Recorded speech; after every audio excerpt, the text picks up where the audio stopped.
8:46 mga kapatid, dito tayo sa sa likod ng ating bahay. Maingay kasi doon sa harap at sari-sari, may tugtog, may washing machine.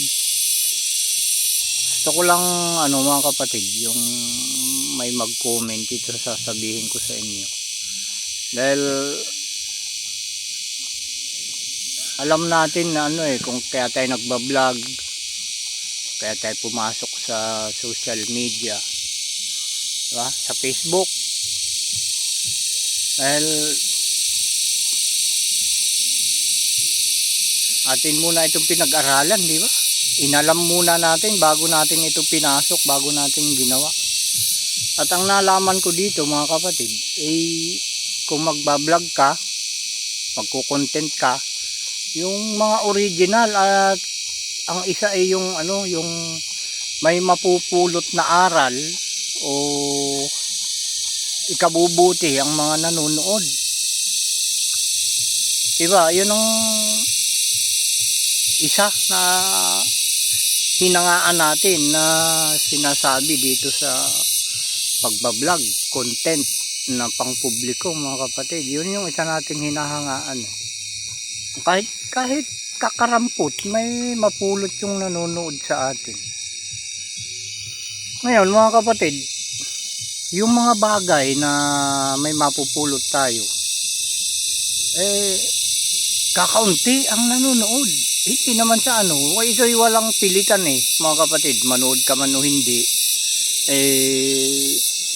okay lang, diba? Manood ka o hindi, wala namang namimilit sa'yo diba? Kaya lang, ang pinagtataka ko sa ating mga tao, parang bihira ang naghahangad ng mamulot ng mabuti at tama mga kapatid. Bihira yung mga aral na napapanood natin na kailangan tayo ay may maidagdag na karanasan sa buhay. Napakabihira yung nanonood. At yung mga walang kabuluhan mga kapatid na pinapalabas sa social media, milyon-milyon ang nanonood mga kapatid. Kagaya nung nagpapakita ng mga hubog ng katawan ng mga kababaihan, diba? Yung mga sayaw na yan, yung mga pagkain na yan, mga mukbang mga kapatid. Isipin natin mabuti kung may maidadagdag na aral sa atin na mga nanonood, yung mga bagay na yun mga kapatid. Ano mapupulot natin doon, di ba? Gaya ko, meron din akong mga pinapakita sa inyo pang araw-araw. Pagka kumakain din, pero may mga kasamang may mga kasamang na ituturo sa mga nanonood. At kayo na rin magsabi kung yung mga binablog ko may mapupulot kayo o wala, kahit konti.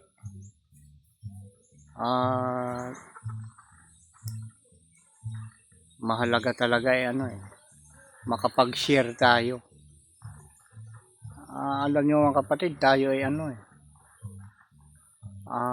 kung isipin natin mabuti, nakalibel tayo sa mga artista. Niwala ka ba doon mga kapatid? Nakalibel tayo sa mga reporter.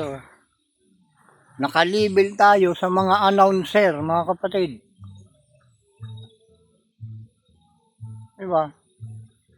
Nakalibel tayo sa mga advisor, sa mga tagapayo. Diba? Isipin natin mabuti yun. At kayo na rin ang magsabi kung tama yung pagkabanggit ko. Kayo ang humatol mga kapatid. kung saan nakalibel ang mga kagaya natin na nagko-content o vlogger, mga kapatid. Inuulit ko, para sa akin, sa pakiramdam ko, kalibel tayo ng mga artista, pero doon mababa ang kuwan ko doon, tingin ko doon, pero nakalibel tayo doon. Nakaline tayo doon, nasa linya nila tayo. Dahil yung artista kasi, ibig sabihin, arte yung ginagawa. Hindi ka panipaniwala, arte lang di ba mga kapatid? Parang nakalibel tayo doon dahil tayo ay napapanood. Di ba yung mga artista napapanood doon tayo nakakonek tayo napapanood na kagaya ng mga artista, mga kapatid. Kagaya tayo ng reporter dahil ipinaririnig natin sa mga nanonood kung ano yung ating mga karanasan sa buhay, kung ano natin mga ginagawa sa buhay sa araw-araw. At yung iba, yung mga problema at humihingi ng advice sa mga manonood. Diba mga kapatid? Parang reporter. Yung iba naman na nakakapulot yung mga nanonood ng mabuti at nakakapag-ready sa kung ano yung panahon, kung ano yung mga nangyayari na pinaniniwalaan naman ng iba. Totoo naman talaga. Ayun, natutulad tayo sa reporter. Di ba mga kapatid? Yun yung level natin. Kaya nga lang, yung iba kasi ang hinahangad lang ay dumami ang views, dumami ang nanonood dahil dito ata kailangan marami ang views para magsweldo. May sweldo pala rito mga kapatid sa Facebook, pagbablog. Nalaman ko rin nga yan. Yung kwan din isa rin yun sa kwan kung 10% ang lalaan natin na rank sa nagbablog, sa isip ko ika 1% lang yun sa akin. Nasadya ko dito sa social media, sa pagbablog, pagko-content. 1% lang yun yung sweldo. Yun, kasama yun sa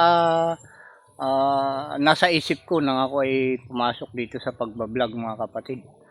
Pero ang 99% ko dito, mga kapatid, 99.9% ko dito na sadya ay yung ipaalam sa sanglibutan kung ano talaga ang ipinag-uutos ng ating Ama. Yun yung nakasulat sa banal na kasulatan na magandang balita. Dahil walang ibang maganda, mga kapatid, na dapat nating ibalita kundi yung mga utos at pinapagawa sa atin ng ating Ama sa langit. Yun lang, mga kapatid. Salamat sa inyong panunood at sana ay inyo itong naunawaan sa pamamagitan ng inyong pakikinig.